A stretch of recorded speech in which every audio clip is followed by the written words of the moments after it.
Good morning, everyone, and welcome to the Tuesday, July 7th edition of the MMA OB Daily Podcast. I'm your host, as always, Adam Martin, and I'm joined by my co-host here for the Breakdown Podcast, Mr. Cole Shelton. Cole, how's it going? I'm doing well, man. How are you? Good, man. Good. So just a crazy weekend in the world of MMA. Crazy weekend. So this was like one of the rare weekends off. So I went to Niagara Falls just for a night, Friday night, and I woke up. Okay, I usually go to bed really late, like 2-3 o'clock. And get up early. That's just the way I am right now. I usually have a nap at some point in the afternoon if I can. But my schedule is that I usually go to bed late. But on Friday, I was, it was quiet. I was with my girl, and I was just like, I'll go to bed early tonight. It was great. I actually got to bed a little bit before 12 o'clock on Friday, Cole. Wake up 8 o'clock on Saturday morning. I got like 3 or 4 DMs, I think, from you, James, Marcus, like all these guys were messaging me saying, yo, check this out. And I'm like, damn. So obviously the news that Gilbert Burns tested positive. And of course, John messaged me too. I had John on the podcast on Friday, Cole, and we were talking about it. He goes, hey, Ong Lasang trains with Gilbert Burns at Sanford. And he's like, hopefully he didn't infect him, right? I'm like, oh man, imagine that happens and Masvidal steps in. 48 hours later, Burns is out of the fight and Masvidal steps in and fights Kamaru Usman in the main event of UFC 251. Like, honestly, one of the craziest weekends, like, in the history of MMA that I can remember covering it as a reporter. And I gotta be honest, Cole, it's fun. It's fun, man. Sitting around waiting to see if this is gonna happen. Like, to me, this is such a bigger fight. Like, don't get me wrong. I love the Burns matchup. He deserves a title shot at some point. This is like such a big fight, Cole. It feels like a huge super fight. So just give me your thoughts on the weekend, man. It was pretty nuts. Yeah, like I was sitting by like a fire in our backyard, just drinking with my parents, and then I look at my phone. It's like probably just after midnight, 11:30, something like that happened. I think it was probably I think just after 11 happened. Check my phone. All of a sudden, I see a tweet: Gilbert Burns, Kamaru Usman didn't go on the charter plane. I'm like, what the hell? And if they're not on the plane, like that's the first thing you think of is it's not because of injury. Like they would still have went there. Or, like they wouldn't have even gone to the airport. So I'm like, it's probably COVID. And then I'm like, I don't think there's going to be a fight just because it's so short notice. Do all the testing to get to Abu Dhabi, do your 48-hour quarantine. I'm like, there's no way. So my initial thought was they'll probably just rebook Usman Burns for the August card, have DC Stipe as the main event, Usman Burns co-main event, make that a really good pay-per-view. And then you see all this word like Masvidal's offering to step up, Covington's offering to step up. And I was starting to be like, maybe we got something here. And I was talking to a couple people on American Top Team, and they're like, Masvidal's in. Like, he is, like, it's his fight if he wants it.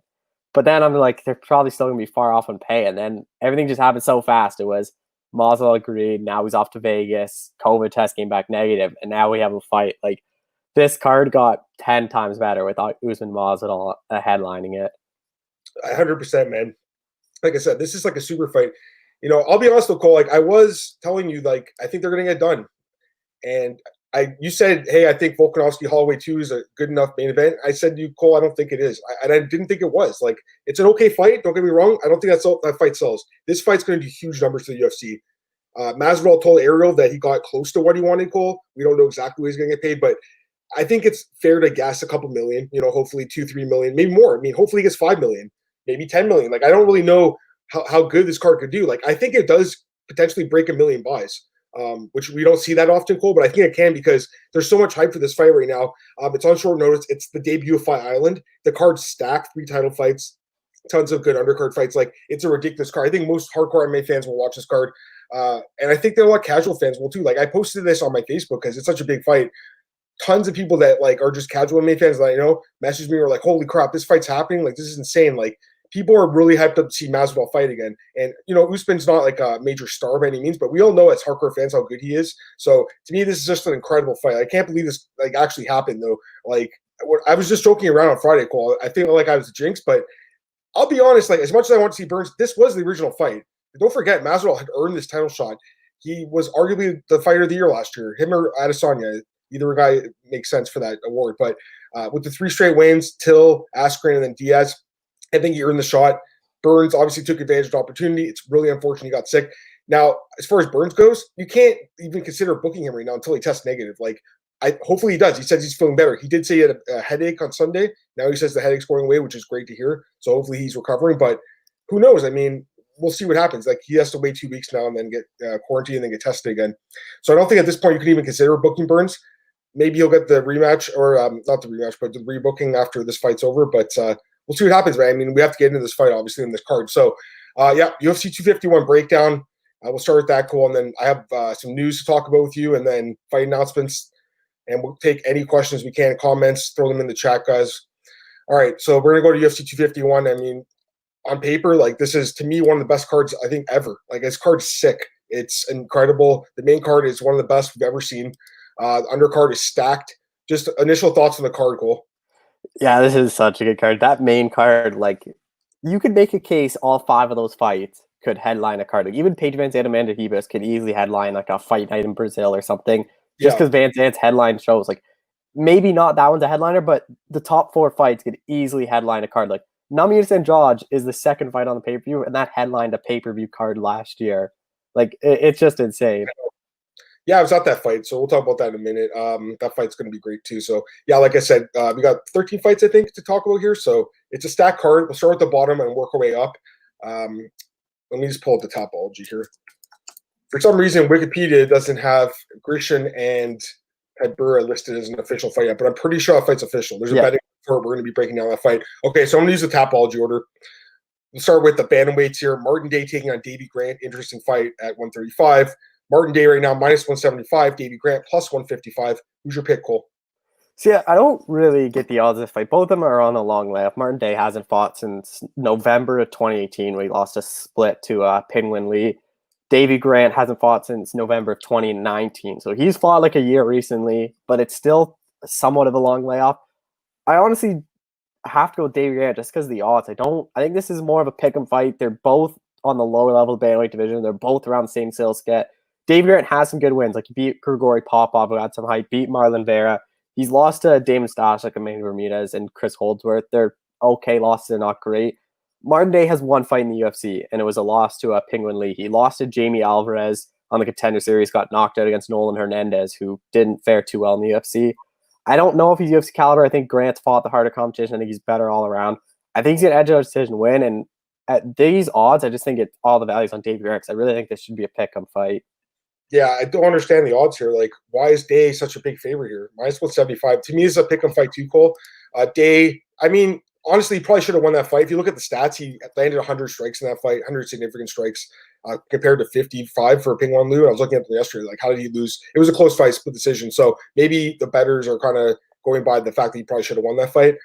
Overall, though, I mean, I feel like you're right about pretty much every point you said, Cole. Davy Grant's fought better competition. He's been in the UFC longer. He has some good wins, man. Like, Marlon Vera was a good win. He dominated that fight. Grigori Popov, it was a close fight, but he won. His losses, obviously, by submission 3 times, but Day's not really like a submission guy. I mean, he could get a submission. He does have a couple guillotines. He's more of a striker, though. So to me, it's a striker-grappler kind of fight. And at plus 155, Cole, I mean, I got to start the night off with a dog, too. Give me Davy Grant, man. I think he can grind a decision out here, get some takedowns, be competitive on the feet. I think Day probably does better on the feet than him, but yeah, I feel like Grant, Cole, he's proven himself. He can go 3 hard rounds. He's got good wrestling, good cardio. I think he grinds it out. So to me, this is a really close fight, and I don't understand why Day is favored so highly. Who knows? Maybe he goes out there, has a great performance, and we were wrong about this one, but I think just based on what we know about both guys right now, Davy Grant's the pick here, guys.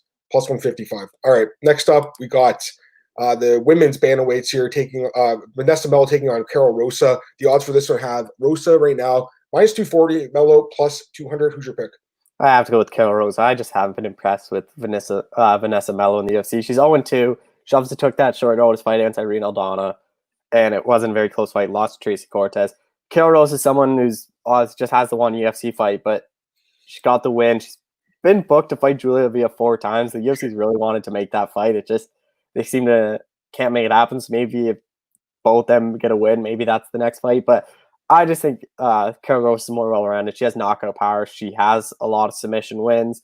I just think Mello won't be able to handle her on the feet or the ground. I think wherever Rosa wants to take this fight, she's going to be the better fighter. And I honestly think she can get a stoppage win, whether it be like a ground pound TKO or a submission win.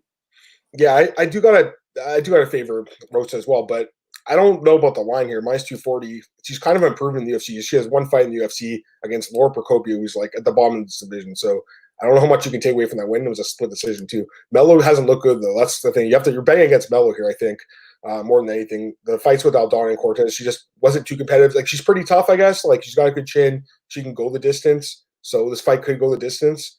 But I got to go with Rosa. I just don't think the odds are really reflective of this fight because I think it's a little bit closer than the odds are saying, Cole.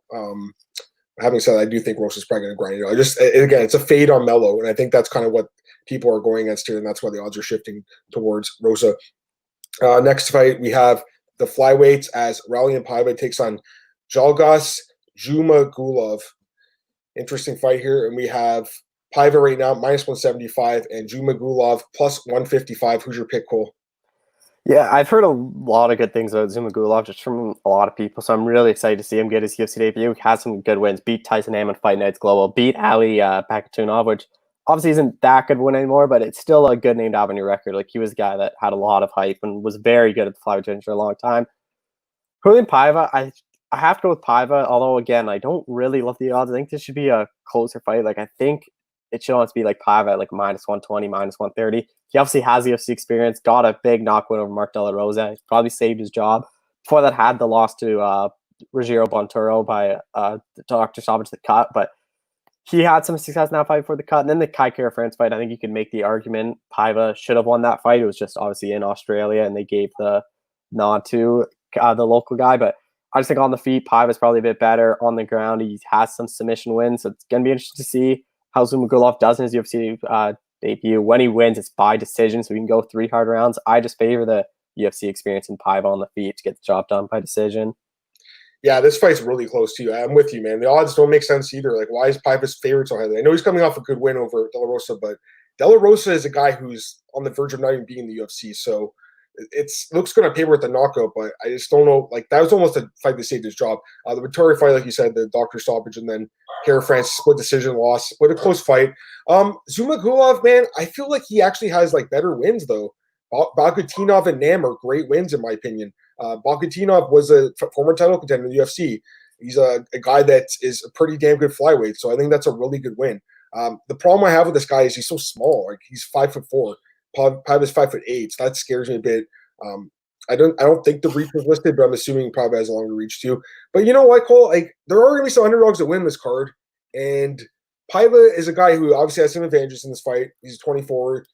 Zumagulov's 31, so that's another advantage. It's scary going against him here, but I just think based on the odds, like, I'm going to take a shot in the dark here on the dog. I'm going to take Zumagulov. I think he can edge on a decision. I think he can go 3 hard rounds here and win a decision. It's not a confident pick, guys, by any means. Yeah, this is like, I expect this fight to go the distance. I wouldn't bet on either guy. Like, I don't even think I'd want to lay the money on Zumagulov just because it's so close. Like, you could easily be looking at like all 3 rounds where it's like everyone on Twitter, like, I don't really know who won that round. So it's a close fight. On paper, it is. I mean, we'll see how it plays on the cage. It could be a one-sided fight for Paiva or potentially a one-sided fight for Zumagulov.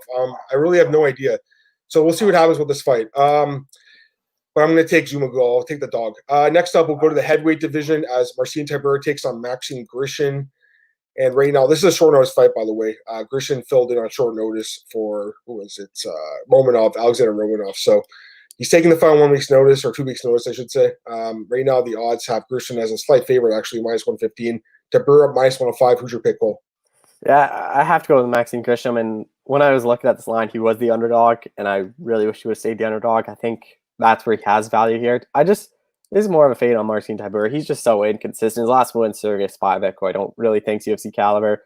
Then knockout loss to Augusto Sakai, Shamil Abdurahimov, knockout against Derek Lewis. Like, he has he beat Andrei Arlovsky, Stefan Struve. Like, he has some good wins in UFC. I just think Maxime Grishin, if he can touch Tybura's chin, I think he can put him away. And on the ground too in PFL, he has some submission wins. Like, in the PFL, he had some success too. He's like a win over Jordan Johnson. He's obviously a natural light heavyweight, which I think the size might be a factor in this one, where he won't be able to get down to the ground. But I think on the feet, I think he's going to be fast. He'll be able to avoid Tybura's power shots. I think he's going to be able to connect and really drop Tybura and maybe finish with ground pound. I think Grishin wins this fight by knockout, probably first or second round.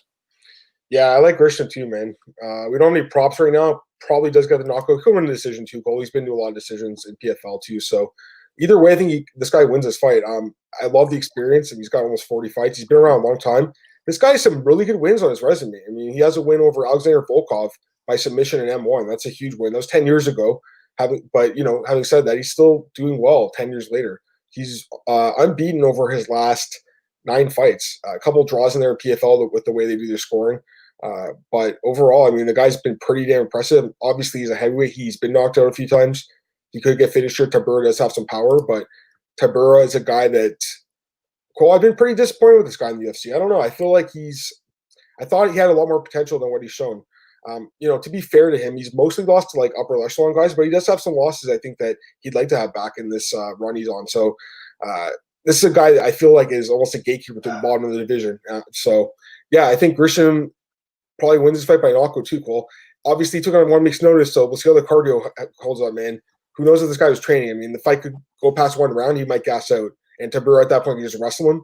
But I think based on what we've seen, you got to fade Tybura here and go with Grisham to get the finish. So that's my pick here, Max and Grisham, and we'll see what happens with that one. All right, next fight is. Oh, 1 sec. I think here it is. Sorry. This is an interesting fight. Lightweight division: Leonardo Santos against Roman Bogatov. Really interesting fight. Right now we have Leonardo Santos minus 175, Bogatov plus 155. Cole, give me your pick. Yeah, this is a fight where I think Leonardo Santos could have easily been a top 5 lightweight if he just fought. He's already 40 years old. I think he's not going to make a run. I think he's just going to be in these fights where don't really have much meaning in the division. But he's a guy, like, look at his record. He returned after 3 years and got a huge knockout win over Stevie Ray. And Stevie Ray's a durable guy. Like, he takes shots. Like, he's hard to put away. And if you look down his thing, like, he knocked out Kevin Lee at the end of his second loss. And after that loss for Lee, he went on that massive run and then fought Tony Ferguson for the interim belt. So that was like a really good win because Lee, after that one, just was beating everybody. Has a submission win over Anthony Rockmart. Like, he has some good wins. He just doesn't fight. Bogatov's obviously undefeated. UFC debut. He's a guy that fought in M1 in Russia. I just don't know if he's on the level of Leonardo Santos. He obviously has a lot of submission wins, but I think Santos' ground game is probably equal to that. So I think it's going to stay on the feet. And on the feet, Santos is better striker, has more power. He might be able to connect and knock him out, but I think Santos is going to win this fight, whether it's by stoppage or decision. This is another tough fight to call, I think. This whole card, man, there's some really close fights. This one's tough. Just because Santos is so old, he's 40 years old. Like, he's one of the oldest fighters in this division. He might be the oldest fighter right now. I don't know. He's got to be up there though. But he's looked good in the UFC. Overall, it's a very underrated guy. Look at his record: 6-0-1. So this is a guy who's dominated in the UFC. He has, like you said, that win over Kevin Lee. That was 5 years ago, though. That was 5 years ago, and it feels like he never capitalized on that knockout win over Lee, Cole. Like, at the time, Lee was kind of a rising guy, and obviously he's a lot better now, but that was a huge win for him, and it seems like almost like he stepped down competition. Adrian Martins is a decent fighter, but he's not even in the UFC anymore, and then Stevie Ray is a guy who's on the bubble of the UFC. So, yeah, he's got some good wins, but, man, that signature win was 5 years ago. That's what scares you about him here, man, because I know, obviously, he trains at Open. Yeah, he's training with Jose Aldo, so he's getting a good camp in. There's a lot to like about Leonardo Santos. He's a big guy for this division, long reach, and like I said, he hasn't lost it in 10 years. I don't think it's been a long time, right? So he's good, man, and he's underrated. But I don't know. I feel like you got to fade him kind of because of his age. And Bogatov's 29, so he's a lot younger. 10-0, perfect run. The guys look good in M1. Really dominant with his wrestling. Again, like you said, the submission game. I think, if anything, you probably give it to Santos, but I don't know if he'll come and play. I think this guy can just kind of grind the fight out. I don't know if it's going to be exciting, but I think he can grind the fight out. So, again, it's a close fight. Go either way. I might be wrong, but I think you got to fade the 40-year-old here, and I'm going to take the dog Bogatov. All right, Cole. Let's talk about the next one. I got to run downstairs for a second here. Yep. The next fight is Makwan Amirkhani against Danny Henry at 145. Makwan Amirkhani minus 210, Danny Henry plus 175. Break it down. Good fight. I always love Makwan Amirkhani. He is just a funny guy. He's a guy that I like to watch. He's obviously Mr. Fit, and look, his Tapology picture has all the girls around him. He's a character for sure. SPG Ireland guy. He will have John Calvin in his corner. Obviously, everyone knows how good he is on the ground. Coming off that loss to Shane Burgos, where he got knocked out, but Amirkhani had success in that fight. He hit Burgos with a couple of good shots early on in the fight, and he just kind of gassed out. It was his American debut. He said a lot of stuff about the flight and stuff, so I don't know how true that is. Danny Henry's a guy that he hasn't fought since March of 2019 when he got submitted by Dan Ige, and that kind of worries me. Like, he has some submission wins. Hakeem Duato, he beat in 39 seconds.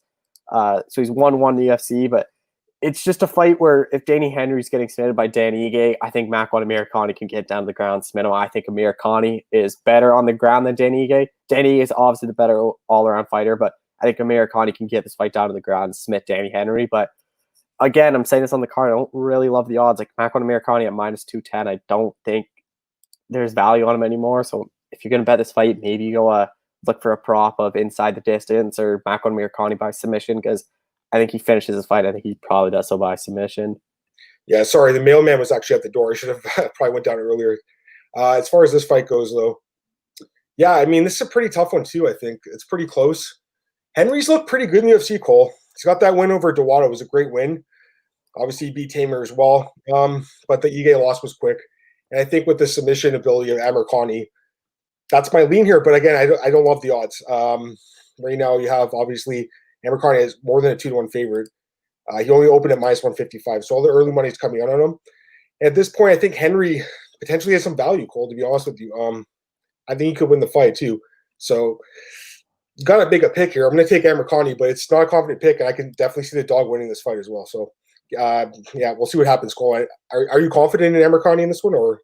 Not really, but I just think if you're going to bet this fight, I think you look for inside the distance, because I think whoever wins this fight is going to win by stoppage. Yeah, I think, Cole, you're probably right about that. Actually, that's a better bet, if anything, minus 175.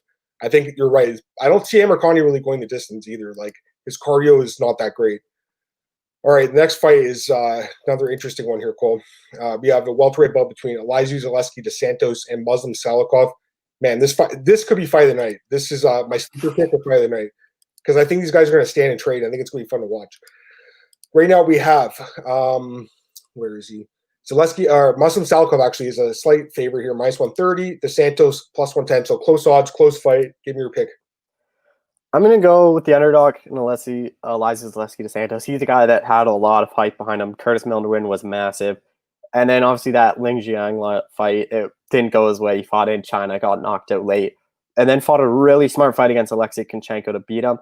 Muslim Salikov, we obviously know how powerful he is. That knockout over Nordine Taleb was insane. Knockout over Ricky Rainey. His last fight beat Lorian Staropoli by decision, which is a good win. I just think the last fight for Zaleski dos Santos really proved that he can be kind of that point fighter and just stick and move and beat Salikov that way. I think if he avoids the power, which I think he can in the first round, I think this is Zaleski's fight to lose. I think he can use his wrestling. I think he's probably the better grappler than Salikov. So I think that might be a path to victory, but I just think it's going to stay on the feet. Zaleski dos Santos will just use kicks, be able to move out of the shots, and just kind of point fight Salikov and get a decision win. Yeah, like I said, I think this fight's going to be really good. Both guys are pretty underrated. The Santos, he did have that loss to Jingling that kind of halted his run, but this is a guy who had won 7 in a row before that. Overall in the UFC, he's 8-2, so great record.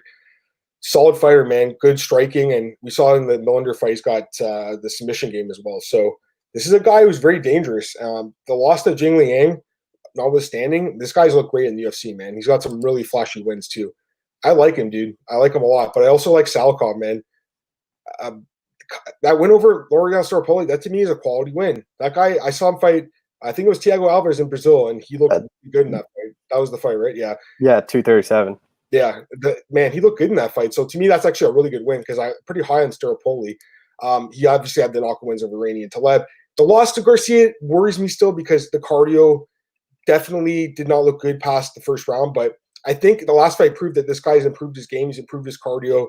This is a really good athlete, Cole. He is an older guy. He's 36, but Dos Santos is not certainly not young either. He's 33. So two of the older guys in this division, or middle-aged guys, I should say. Salikov definitely getting up there, but I think he can have a good performance here. I mean, it's going to be a close fight. Again, not a confident pick by any means, and I know I've said that a few times tonight, but this is just a tough card, man. There's a lot of really close fights that I think the odds are close for a reason, and some that I think should be closer. This fight, right now, you have Salikov as a slight favorite. That's my lean too, Cole. I think he can win the striking battle and win the decision here, but it's not confident, guys. This is a close fight. Really hard to see what's going to happen too. Like, there could be a knockout either way, Cole, or it could go the distance too. I'm not even sure how it's going to end.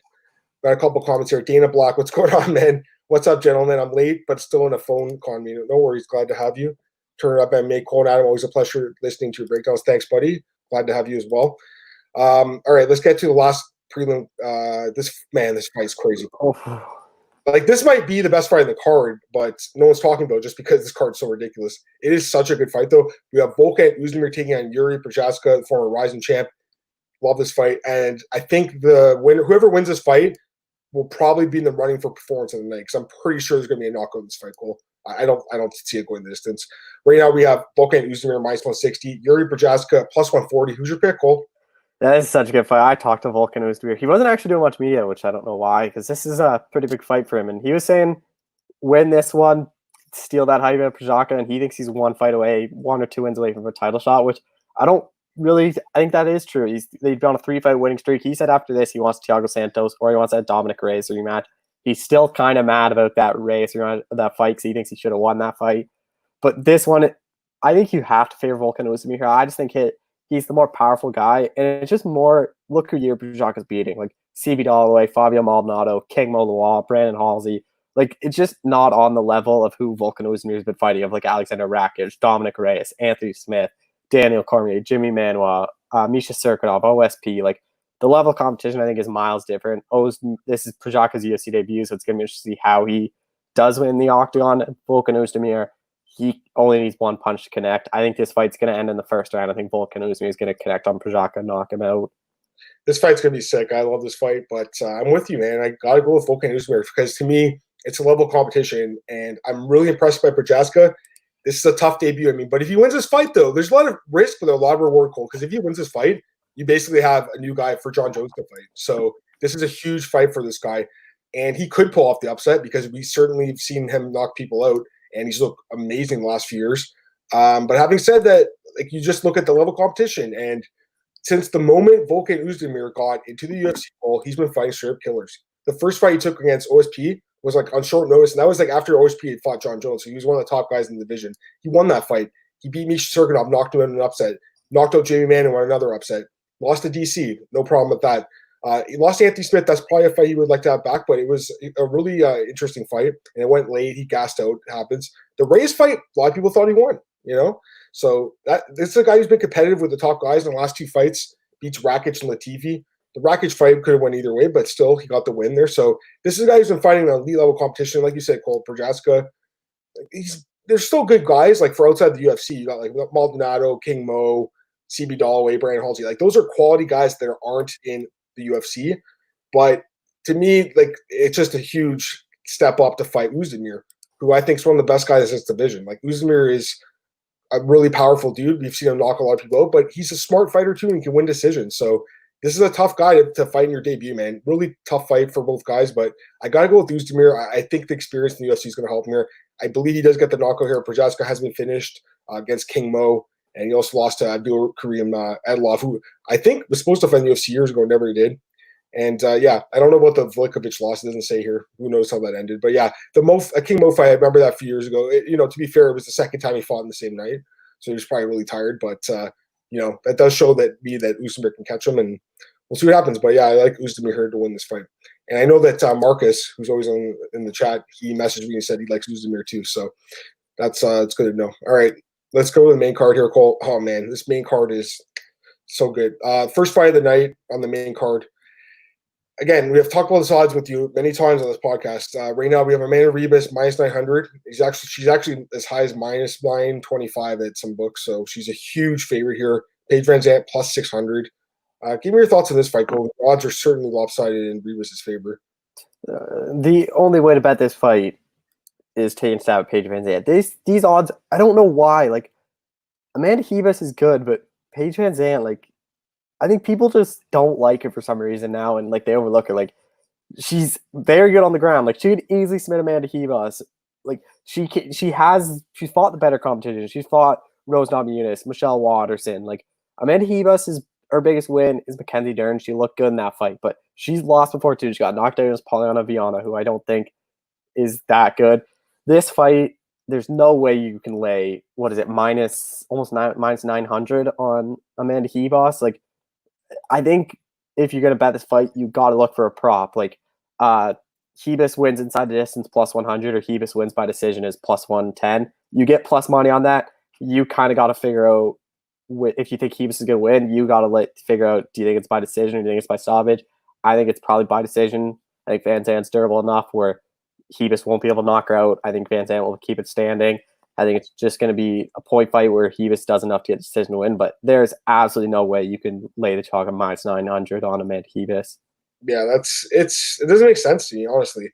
Obviously, people don't like Paige VanZant. They don't think she's a real UFC fighter, but she is. Like, she has wins in the UFC. She's fought in the UFC for like, I think 6 years now. So I feel like she's being extremely underrated coming into this fight. She looks like she's in amazing shape for this fight. Like, she's been training hard.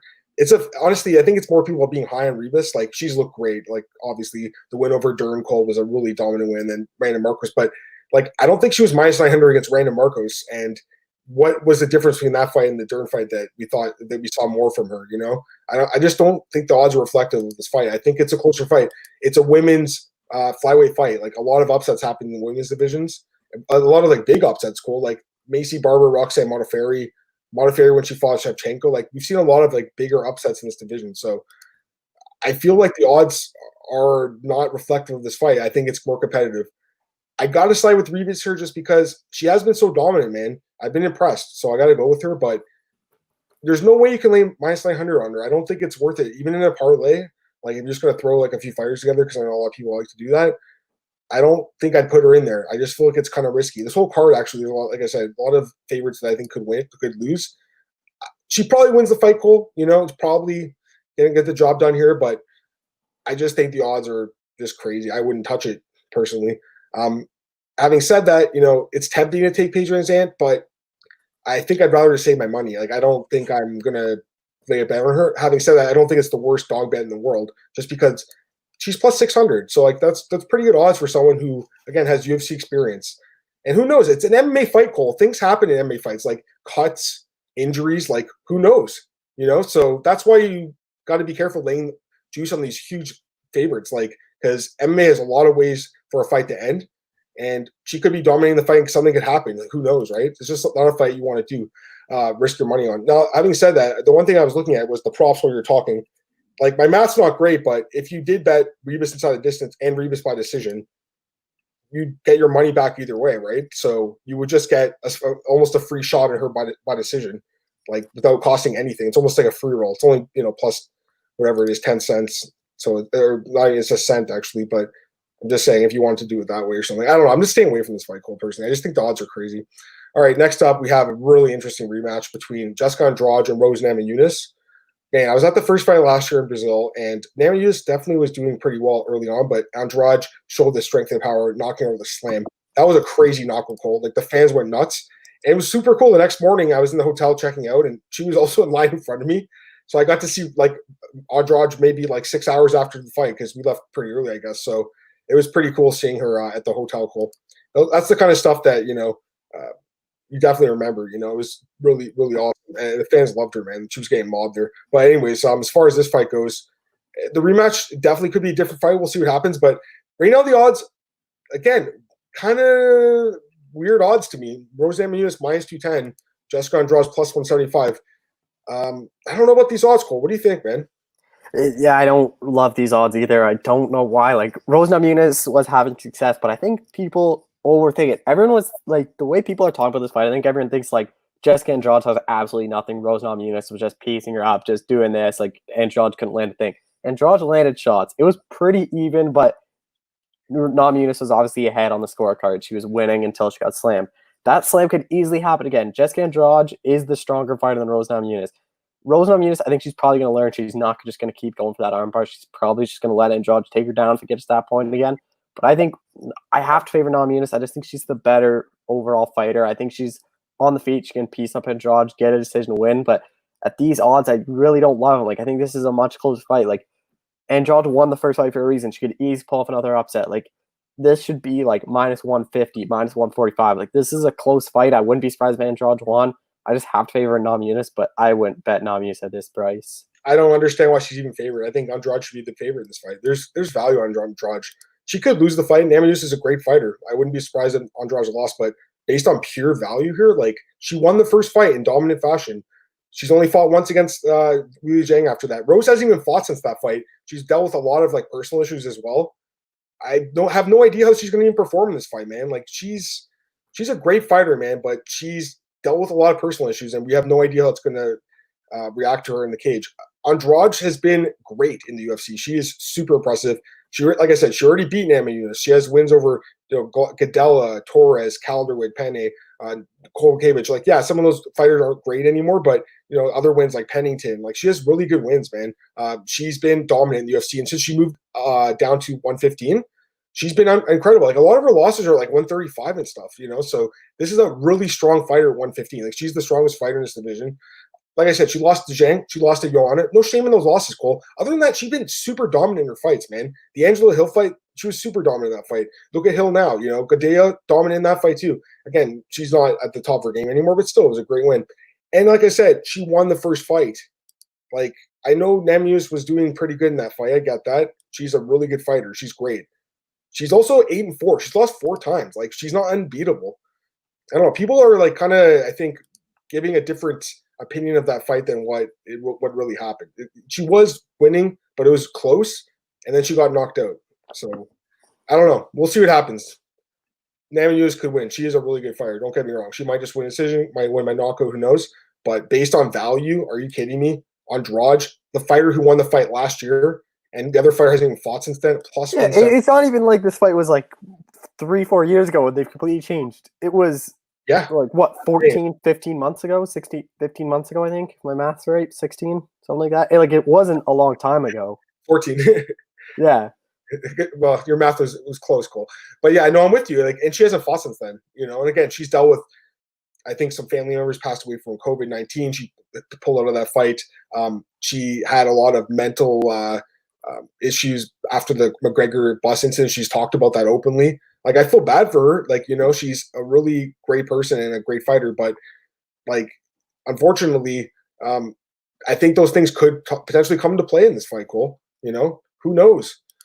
So we'll see what happens. I just think, again, plus 175 on the dog who won the fight in a dominant fashion last year. I got to go with Andrade here. All right, 3 title fights. Let's start with the first one here. Petr Yan against Jose Aldo for the vacant UFC bantamweight title. I mean, this could be fight of the night for sure. This is a great fight. Love this matchup. Petr Yan minus 220, Jose Aldo plus 180. Give me your pick. I like Petr Yan in this fight. I think I might be one of the minority. I thought Jose Aldo lost his last fight. I thought Moraes edged it out. It was a close fight. Aldo surprised me. He looked good, but I don't know. I think a big concern, or not a lot of people talking about, is does Jose Aldo make 135? He made 136 for the Moraes fight. He has to cut an extra pound. A lot of times when people are moving down in weight, the second cut is harder than the first one. We saw with Anthony Pettis, made against Charles Oliveira, then missed against Max Holloway. Like, I don't know why people are talking about it. Like, I think if anyone's going to miss out of these title fights, it's going to be Jose Aldo. But again, minus 220, I think that's kind of where it is. Should be minus 200 around there. I think if it gets past minus 225, I don't think the value's on Petr Yan anymore. Like, just looking at some props, like fight ends inside the distance. I think that one, fight doesn't go to decision, minus 150. I don't think this fight goes 5 rounds. I don't think it probably even enters the championship rounds. I think Aldo or Yan's going to end this fight 2nd or 3rd round. So I think that's how you look at it. If you like Petr Yan, maybe you do Yan inside the distance is plus 105. So then you get plus money on Petr Yan. Like, I think that's kind of how you have to go about this fight, because I think the odds have gotten a bit too high, but I like Petr Yan to win this fight and by knockout, probably in the 3rd, 4th round. Probably actually 3rd round, I think. Yeah, like, if you look at the odds at minus 220, like, I'd much rather bet on Petr Yan than Rose Namajunas, Yeah. It's like, and it's similar line, obviously. I'd much rather bet on him than Carol Rosa, too. Like, I just think he's going to win this fight. This guy's impressive, man. He's great. We've seen him just stomp the competition in the UFC. The last fight with Faber, I was at that fight, Cole, and man, he looked amazing in that fight. I know Faber's 40 years old, I get that, but Faber's coming off the win over Ricky Simone. Yeah, by knockout too, knocked him out in the first round. So that was a really nice win for him. And it's not like he was just coming out of retirement. Had that been the first fight back, yeah, that's something I would have been like, okay, but he's an old fighter. But he had that win. So to me, that was a quality win. And then obviously he beat Jimmy Rivera. That was a competitive fight, but he did get the job done. The John Dodson fight, he looked good in that fight. And then how about this fight, Douglas Silva and Andrade? That's a good fight. And then he's got obviously a bunch of wins in Russia. Like, this Magomedov guy is like one of the best prospects there in Russia. He beat him in their rematch. They fought twice. That's the only loss of his career. The first fight he lost by split decision. Other than that, this guy's been unbeatable. 9 straight wins, Cole, 6 in a row. The guy's striking is ridiculous. He's got tons of knockout power for this division. Good wrestling. good cardio. 27 years old. He's in the prime of his career, man. So I love everything about Petr Yan in this fight. Jose Aldo is a legend. He'll go in the Hall of Fame for sure one day. Somehow he's only 33. Like, it's crazy. I'm 31. I'm turning 32. He's like a year older than me. Like, it's crazy. And I've been watching. He's the guy that you see him as would be like 38 or 39. Like, you think he's probably only got like one fight. He's so old in fight years. So I've been watching this guy since I was a teenager. So it's insane that he's like just barely older than me. But the guy's an absolute legend. And, I love Jose Aldo. And again, Cole, like Hall of Famer through and through. But this is not the same guy that was a dominant champion at 145 for many years. Like, this is a guy that loses a lot of fights now, unfortunately. This happens to a lot of fighters when they get up there in age, and it happens to the best of them, Cole. Anderson Silva. It's rare for a guy like GSP to walk away before he starts losing all those fights. Most of these guys stick around too long. I think Jose Aldo could beat most guys at 135 and 145. I don't think he beats Petr Yan. I think Petr Yan is the best fighter in this division right now. I think he's going to prove it in this fight. Jose Aldo is a legend again, but to me, just hasn't been that impressive the last few years. Obviously, he did have the win over Moicano and Stevens. Good wins, don't get me wrong. But the Volkanovski fight, he just kind of got bullied in that fight and got outstruck by a guy that he would have outstruck a few years ago. Then Moraes' fight was close. I thought he won the fight. I was at the fight. I thought he won the fight, Cole, but it was super close. It wasn't like a super impressive performance, but it was a good, I think, debut to at least see if he can make that cut. So that was good to know. That at least we know he can make 135, right? Or I think he made 136, actually. Yeah, I mean, that's another thing, right? Like, if this fight goes past, like you said, 3 rounds or 2 rounds, he's going to gas out, right? Like, it's going to be a tough wake-up for him. This is a guy who struggled a little bit at 145 at times. And then you're talking the Abu Dhabi Heat, which a lot of people at UFC 242 were already saying, that gassed me out. Like, it tired me out so much. So yeah, and I didn't even get into the fights with, like, Holloway where he got knocked out in both the fights, the McGregor fight. So, like, this is a guy who's taking a lot of damage, been in a lot of wars. He can still have the odd good performance for sure, and he does have knockout power. And who knows? I mean, to be fair, like, this is arguably a step up for Yan as well. I mean, although he's a former champion, I think it probably is the best fighter he's ever fought in the UFC when you think about it, right? So it's a great fight. I love the fight. I know that Aldo's coming off the losses, so he probably shouldn't get a title shot, but it's a great fight. I'm looking forward to it. And Aldo, we got turned up in MMA saying he thinks that Aldo is a live dog at plus 200, potentially. But for me, it's a fade on Aldo, Cole, but it's me being super high on Petr Yan. There's some guys that you think are just special. I love this guy. I think Petr Yan wins the title, man. I think he's going to win the title, become the champion, and then probably fight Aljamain Sterling in his next fight. I'm going to get some comments before we get to the next fight here. Marcus says, I agree with favoring Ribas, but the dog money is on Paige. It's tempting. I know you watch James's interviews with, was it Paige's husband? So, I mean, it sounds like she had a good camp and she's in good shape. Like, who knows, Cole? I mean, the odds are nuts for that fight. Adrian Kapoor, not sure if Trevor Whitman's at Rose's corner for this fight. She left Colorado for camp. Do you know where she's training, Cole? She was out in Minnesota, her and Pat Barry, but I assume Whitman's there for Usman, so I assume he's going to be in Rose's corner. Yeah, I mean, but okay, that's one thing we got to talk about, though, quickly. There could be changes during this week. I mean, not all these fights are going to make it through. Yeah. I think you'll see probably one of these fights get canceled. It's unfortunate, but I feel like it's going to happen. Someone will test positive in someone's corner or something. I mean, I hope not. It makes you wonder how they would get there because, it's a bubble and they have to pass on this test, but we've seen a lot of positive tests the last few days. I think we'll probably see another one here. We'll see what happens, though. Kapoor says that he thought that Marlon won that first fight. Yeah, it was close. Marlon's a guy that, by the way, he doesn't get any. He's getting screwed. He is. But we'll talk about him in a little bit, Cole. Let's get through the last 2 fights. Kapoor says I heard Sterling's fighting to Abu Dhabi's title back up.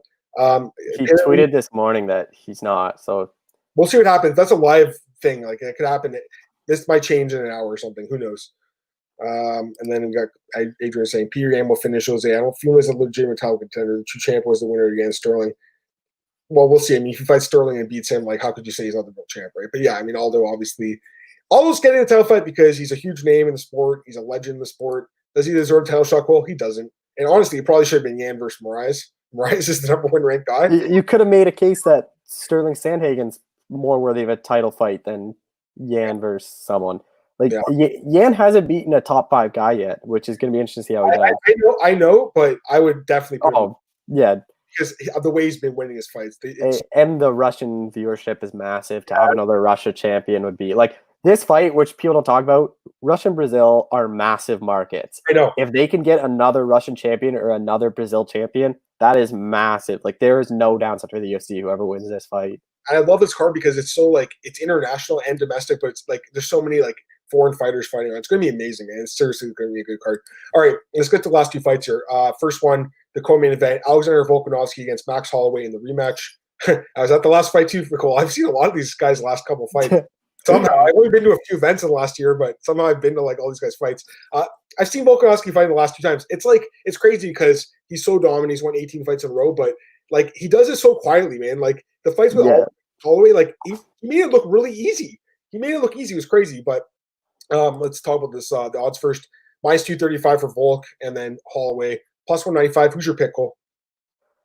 I think we're doing Nan still. I think Volkanovski's he's just on another level than Holloway. I think Holloway is the second best featherweight in the world. I think he has a case to being the featherweight GOAT. I know Joe Rogan always calls him that. I think if Holloway would have beat Volkanovski, I think he would have kind of been that consensus. I think there's still a debate between him and Aldo, but Volkanovski, like if you look at that fight, I had it 4-1. I could see an argument for 5-0. I don't think Holloway had his hands up saying like he thought he won the first 2 and the last 2, which I don't really know. You could have given him.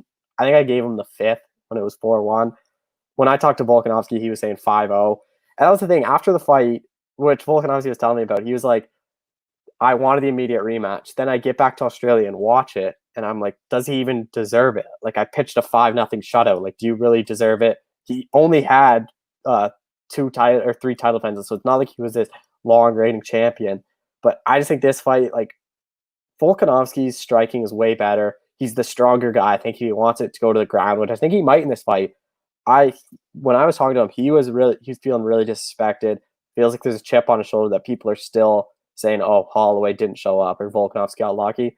So I think he's going to try to go out and finish Max Holloway. And I think the plan to do that is go down to the ground, try to ground pound him, because I think he's the better wrestler. I think he's stronger.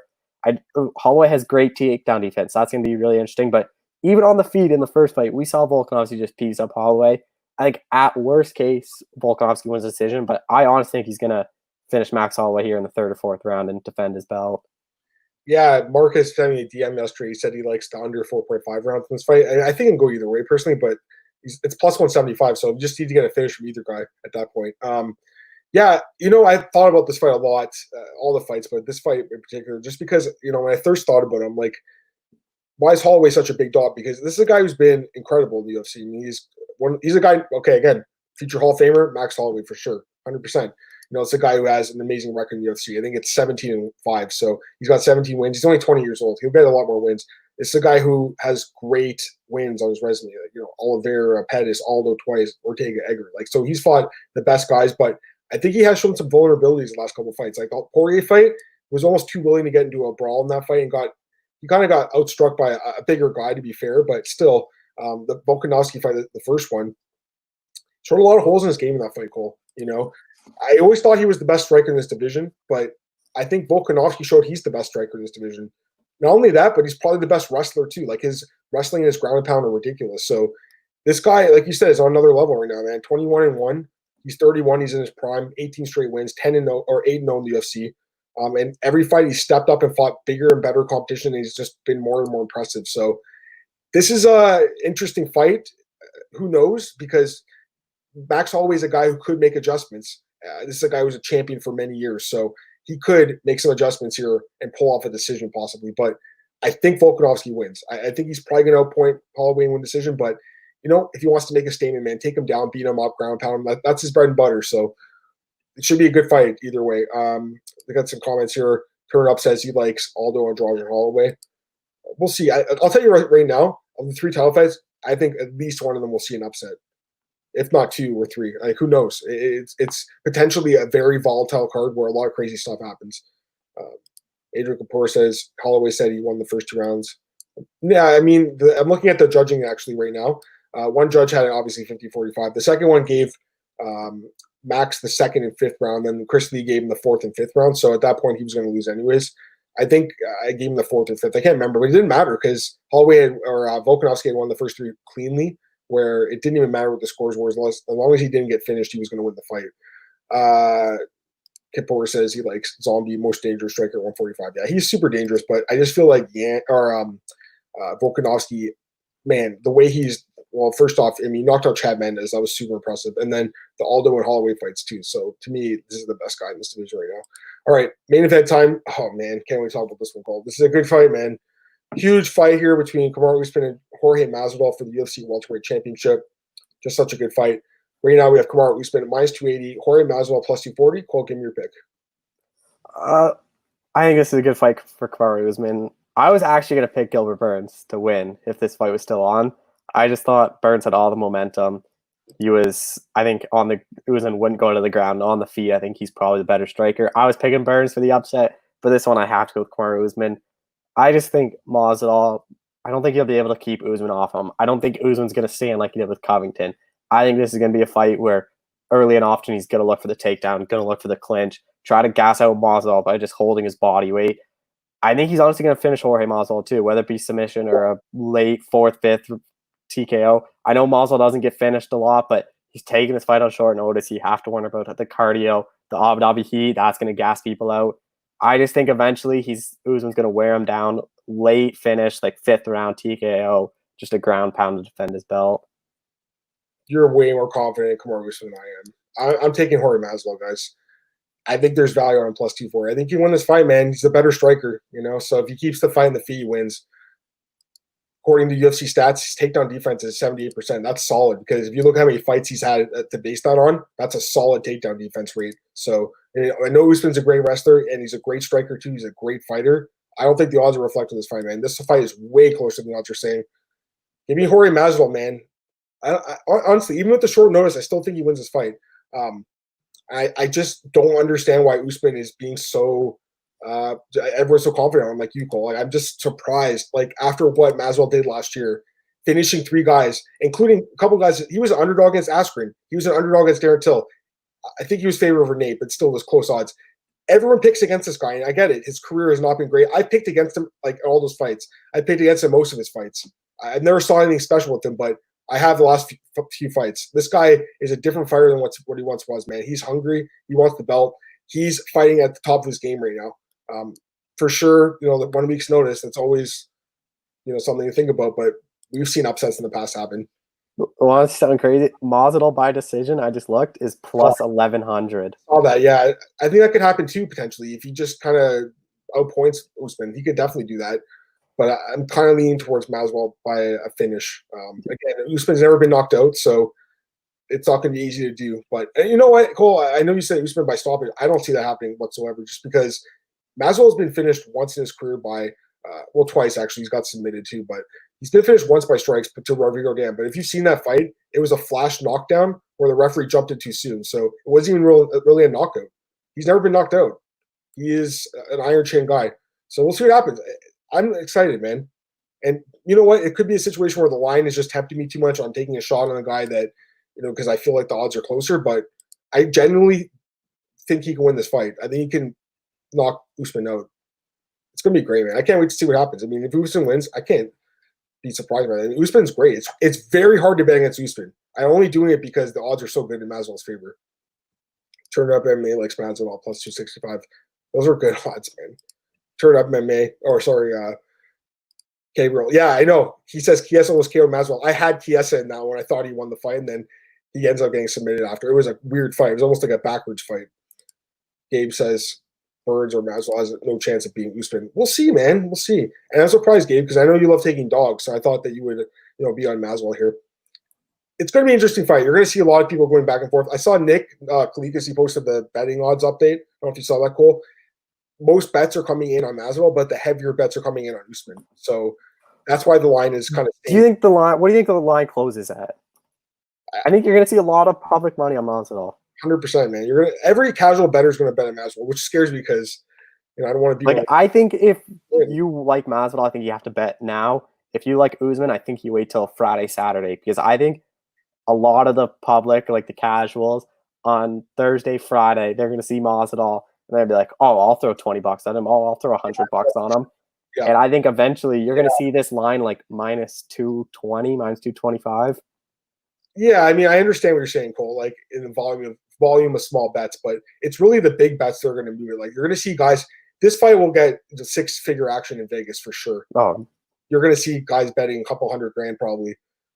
on either guy probably. So it's interesting, Cole. I mean, again, the odds might be tempting you guys, and maybe I'm making a bad decision here, but I just think at plus 240, you got to take a shot on Masvidal here. And like I said, it's hard to fade Usman, but he's great. But we'll see what happens. Gabe says Usman's a monster. I know that. I know he's won 15 straight fights, 11 straight in the UFC. It's hard to bet against him, but I feel like even in the Covington fight, he did show some holes in his feet. I think Masvidal can piece him up a little bit on the feet. Adrian Kapoor says Usman doesn't fight with the Eagles, so he'll stand with Jorge and wrestle the decision. Yeah, that's going to be his game plan, I think, to take Masvidal down and hold him against the fence and stuff. But again, Masvidal has really good takedown defense, almost 80% against like really good competition. So yeah, Gabe says he likes Aldo and he likes Usman and Volkanovski. The only one we all agree on is Volkanovski.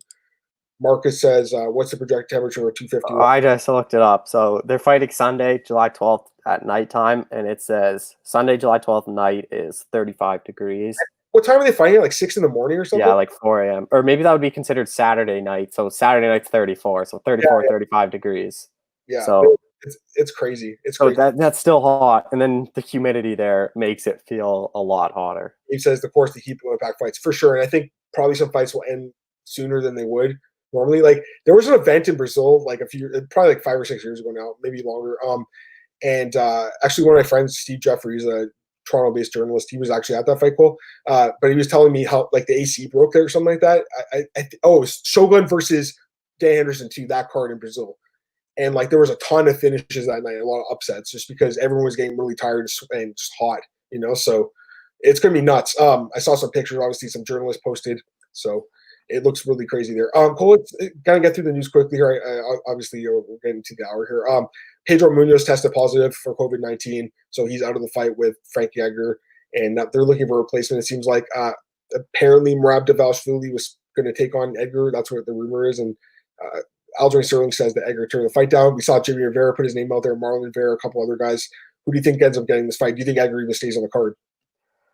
I think it's going to be interesting. Edgar tweeted last night saying, like, once Pedro's ready, we'll fight. So maybe he wants to wait for Pedro Munhoz. If he wants to fight, I think the only logical option is Ricky Simon. He's already in Abu Dhabi. He's already been tested. He's already gone through the quarantine and all that in Abu Dhabi. So you don't have to fly anyone out there. He's cornering Paige VanZant, so you could easily just stay an extra 2 or 3 days. He has all his equipment with him because he's sparring and training VanZant. So I think that if Edgar fights, I think it's going to be Ricky Simon. I wouldn't be surprised if Edgar doesn't fight and wait for Pedro Munhoz because it seems like he really wanted this fight. Yeah.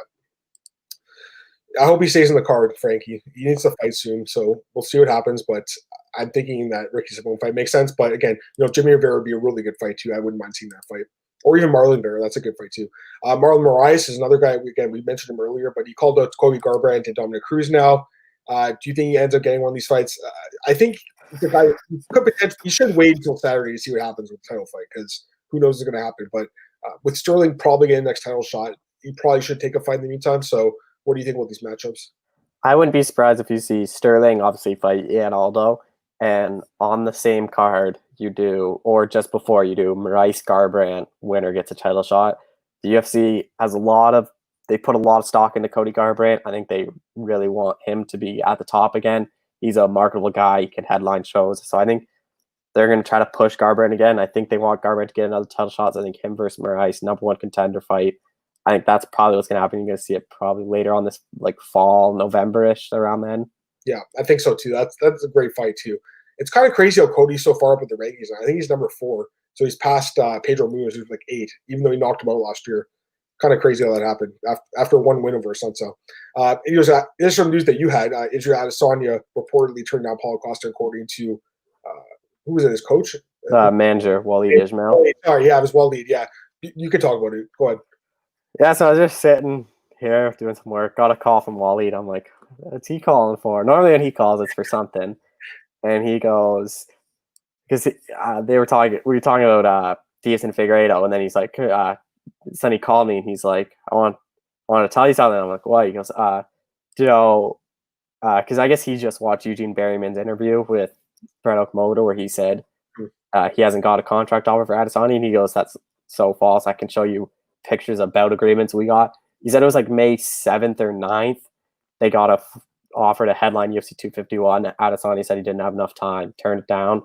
And then when Stipe Cormier was kind of in flux if it was going to happen when they were having a tough time negotiating, they offered that fight to headline. He turned it down. And then it was the co-main event to have 2 title fights on that card. It got turned down again. So now Waleed's saying it's going to be most likely October, but September there's a chance if Khabib doesn't fight because his dad passed away and that cage fight gets delayed. So what about Tough, though? Did he talk about Tough? Yeah, he said he's been pushing for it. He doesn't even know if it's going to come back at all. He said it might just be some talk. Yeah, it could be Dana talking. He does that a lot. Got some comments here. Adrian Kapoor. Dustin said that he was a problem for him, different for each fighter. I mean, he says that he also got finished in the 3rd round, so I think he got tired a little bit. That was a good fight too. Massio, what's going on, man? Sup? Yo, Sanchez versus Perry. We fight. I think we talked about that fight. For the battle of one corner, man. I know, right? Who's the better corner, Josh Fabia or Tori Gonzalez? Oh, Fabia is nuts. Turn up in May. Munhoz, Edgar, who you got? Again, it's not happening, so he thinks Edgar got KO'd. Yeah, I would have picked Pedro Munhoz, I think, probably. I don't even know what the line was. I completely forgot about that. And it was actually it might still be there, but the fight's obviously off the board now. Yeah, they took the line down, so that's okay. Let's get to a few fights here, Cole.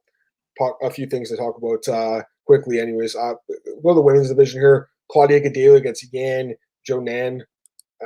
Surprised that Gadelha's not getting that Esparza rematch. She was booked against Marina Rodriguez. Any thoughts on those 2 fights? I like the fight for Marina Rodriguez. I'm real high on Marina Rodriguez. Like, just look at Teach Torres. She only loses to champions or former champions or people who are going to be future title challengers, and Marina Rodriguez beat her. So I think I'm really high on her. Claudia Gadelha, I think it's an interesting fight. I'm surprised she's going down again. She just beat Angela Hill, and then she called that Esparza rematch. Esparza won it. I don't know why they didn't book it. It made a ton of sense. So I don't know. I would have booked that fight though. Yeah, I think I would have rather did Gadelha versus Esparza, but honestly, it's almost the UFC giving these women, Yan Jinzon and Rodriguez, a chance to beat a veteran and get in higher rankings. That's what it is. Like, they're essentially using Esparza and Gadelha as gatekeepers at this point, which I guess is kind of where they are at this point. But they're still really good fighters. They can win fights, so it's hard to bet against them. But we'll see what happens. Roxanne Modafferi against Andrea Lee. 2 fighters that just lost to Lauren Murphy. Thoughts on that one? And Lee, I think, will probably be favored in that fight. Yeah, it's a rematch too because they fought in. That's right. Yeah. Invicta. Yeah. That's. If they can hear. Okay. Hey, can you hear me? You're back. Yeah, you're back. Okay, sorry. It's gonna be a stand-up fight. I'd probably favor Lee slightly. I think she's gonna be a slight favorite, like probably -140, -150. But interesting fight. Modafferi, she can use her wrestling. She could really take Lee down and just kind of hold her there, get a win that way. But Lee could point fight her. It's gonna be an interesting fight for sure. And both girls need to get that win. Yeah, for sure. Yeah, it was a rematch from Invicta. I remember that fight.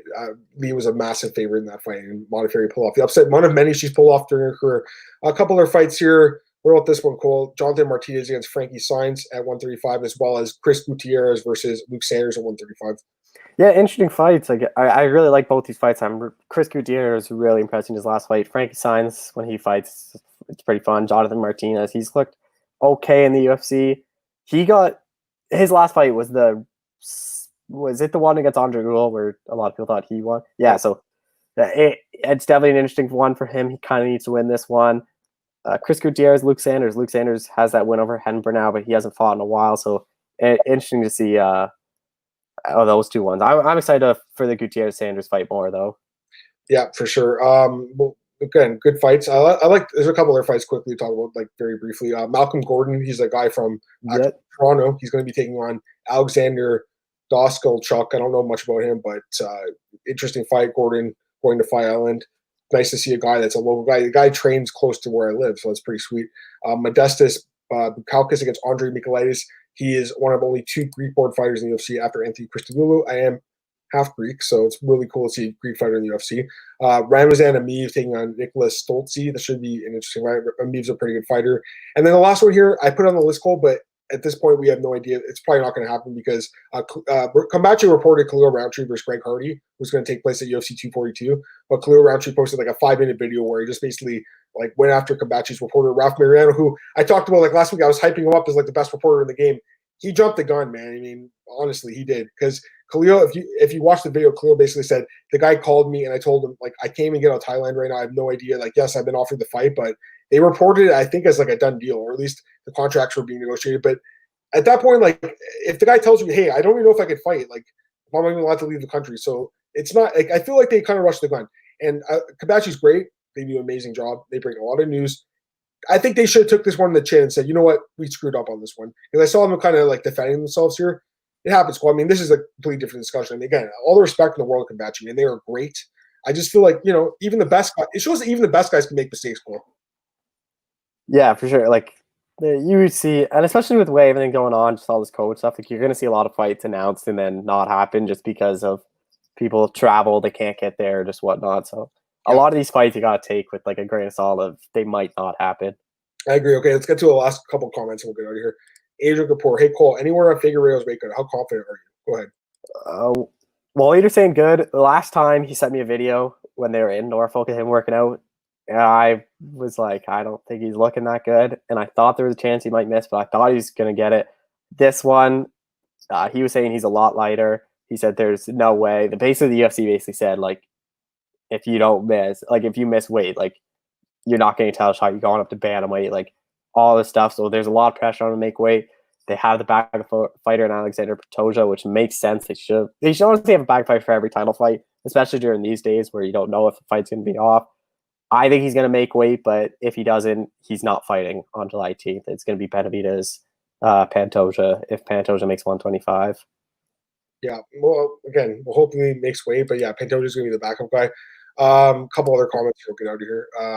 Turn Up says, no doubt Rodriguez gets it done. She's partly retail. Yeah, she'll probably be favored. Actually, she may not be that big of a favorite because Esparza will get some respect. Adrian says, Lee beat Murphy. It was a robbery. No media scored it for Murphy. Yeah, it was pretty competitive, but a lot of people thought Lee won the fight. And Marcus says, who would you book Leon Edwards next against? Colby Covington and Gilbert Burns to fight next. Okay, well, Gilbert, like I said earlier, can't book him right now because he's positive for COVID-19. So hopefully he tests negative soon, but right now you can't even consider booking against anyone. As far as Leon Edwards go, I like that Covington fight a lot, actually. I think it makes sense, But also Stephen Thompson could make sense too. At this point, he has to just take a fight. He could still even fight Woodley again. Like they could just rebook that fight. But yeah we'll see what happens with this division. I feel bad for Leon Edwards though, man, because he lost that fight with Woodley and then Burns kind of stole his thunder. What were you gonna say, Cole? I think you got to wait till after this Saturday. If Masvidal wins, I wouldn't be surprised if you see Covington Masvidal for the belt. Yeah. I think if Usman wins, I think he's gonna want Gilbert Burns to get the title shot just because they're friends. They're from the same manager, so I think UFC's gonna rebook that if Usman wins. Leon Edwards, I think like a fight against Stephen Thompson makes a lot of sense. It's gonna be a striking matchup. Is Edwards that good of a striker? You got to pass the Thompson test. So I think he's a win away from a title shot. He's a guy that got screwed by all this COVID thing because he could have been Gilbert Burns if he went out there in London and beat Tyron Woodley, which I was picking Edwards to win that fight. So he's going to need another win now. Yeah, I was picking him too to win that fight. And he's great. 8 straight wins. He's an amazing fighter, but he's going to have to take another fight, I think. Marcus has a good show. And then Adrian's had a nice kind words for you here, Cole. Thanks, Cole. You're super underrated. There you go. All right, let's go. No 10 the show on, Cole. Plug all your stuff, man. I just saw you posted your new podcast, so go ahead, Cole. Plug your stuff. Yeah, it's on BJ Penn, Just Scrap Radio. It's video interview. So this week we had featherweight champ Alex Volkanovski. He gave me like 20, 25 minutes of his time to talk about the rematch Max Holloway, state of featherweight division. And then Volkan Ozdemir came on, talked about his fight against Yuri Pajaka, what he thinks if Jones is going to fight again. And then the final was Frankie Edgar. We previewed the Munhoz fight a bit, but a lot of it was we decided to still run with it just because a lot of it is why he's going to bantamweight, who he wants to fight at bantamweight, what winning the bantamweight title does for his legacy and all that, like how long he wants to keep on fighting. So there's some questions that are kind of irrelevant now, but a lot of it is just about why he's dropping to bantamweight, the zombie fight, like if he wants Sandhagen. Other than that, so there's going to be interviews with Volkanovski, Ozdemir up this week. Petr Yan I spoke to, that article's already up on Beach Pen. And fighter picks for the 3 title fights and Namajunas and Andrade. So a busy week. Yeah, you're grinding, Cole. Good stuff. You guys can obviously follow me on Twitter at MMAdamMartin. Always there to take your questions and comments about MMA. You guys can follow my work at MMAoddsbreaker.com. I'll have actually the opening odds are already up, so definitely take a look at that. And then I got breakdowns for the 3 title fights. But of course, if you listen to this podcast today, you already know who I'm picking. But if you want to read some reading content, it's there. BJPen.com, always the news and the MMA ratings on that. Just posted an article on Jorge Masvidal and Kamaru Usman and why they both saved the card at UFC 251 by agreeing to this amazing title fight. Guys, It's going to be a fun week. There's going to be some crazy stuff that happens. There's going to be some nuts news. I know that some guys are going to get sick. It's going to be crazy. So definitely stay posted. I think I'll do my next podcast Friday at 10 again. I'm not sure if I'm going to bring a guest on or not, but we'll see. I mean, I have some ideas as far as potential guests go, so we'll see what happens there. And then, so I'll be back Friday, and then we'll talk about the weekend. But yeah, until then, have a great week, guys. And then the last comment here from Adrian. You're cool too, Adam. LOL, thanks for the show. Yeah, no worries, man. It's all good. It's nice to see Cole get some love too. Guys, thanks again for joining us today. Cole, I really appreciate you joining me as well as always, man. Have a great week, guys, and I'll see you probably Friday. Bye.